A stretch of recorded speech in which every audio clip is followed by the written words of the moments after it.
goal of this video is to demonstrate a total thoracic mobilization using a mobilization wedge, and kind of some of the differences between the low, middle, and upper thoracic positions, how to position your body to maximize the effect of the mobilization. So we're going to lay back on the wedge, try to find where I'm sinking right over the top of the wedge at the bottom of my thoracic spine. So bottom of my rib cage lines up pretty close with the bottom of the wedge. You can kind of feel this is about as low as this can go because I'm pretty much sitting on it. So when I'm at the bottom of the thoracic spine trying to mobilize extension, I'm going to bring both my feet up into flexion, putting myself in lumbar flexion to protect the lumbar spine, and then I'm going to sink in over the wedge.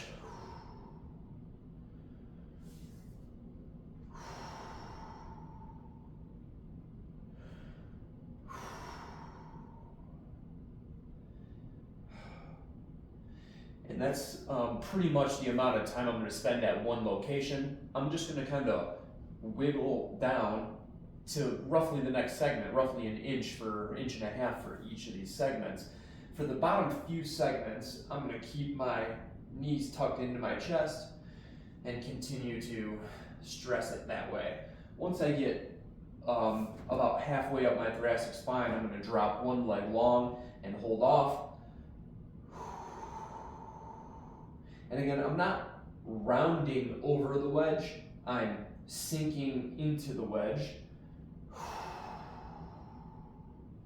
Breathe out as you are getting your maximal mobilization in that position. Once I get to the upper part of my thoracic spine, I'm going to cross my arms across my chest or keep them crossed but also support my head, and then I can use my head to push back into my hand to create more force in the upper thoracic mobilization. Here again, I'm keeping my shoulder blades separated by pulling my arms together. And then I can get pretty well all the way up to the cervical spine in that position. So that's the three different things. In short, bottom of the rib cage, in this position, lumbar flex, middle of the rib cage, one arm is here, relaxing and sinking in, and at the top, pull your elbows together and push into your hands to create the mobilization.